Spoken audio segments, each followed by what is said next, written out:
పరగరాదిగూడు పగులగొట్టగవచ్చు, కొండలన్ని పిండి కొట్టవచ్చు, కఠిన చిత్తు మనసు కరగింపగారాదు విశ్వదాభిరామ వినురవీమాం. పెద్ద రాతిగుండు తీసుకొని వచ్చి ముక్కలు ముక్కలుగా పొడుంగా చేస్తే చేయొచ్చు, అది సాధ్యమవుతుంది కొంతకాలానికి. పెద్ద కొండల్ని పగలగొట్టాలని ప్రయత్నం చేస్తే వాటిని కూడా పిండి పిండిగా తుత్తునియలు చేయవచ్చు.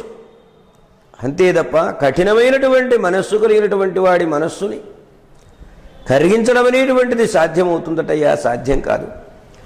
అంటే రాతిగుండు కంటే కొండ కంటే కూడా కఠినమైనటువంటి మనస్సు వాడిది, అంత తేలిగ్గా కరిగేటువంటిది కాదు సుమా. పరగ రాతిగుండు బగుల గుట్టగవచ్చు, కొండలల్ని బీడి కొట్టవచ్చు, కఠిన చిత్తు మనసు కరగింపగారాదు విశ్వదాభిరామ వినురవేమా.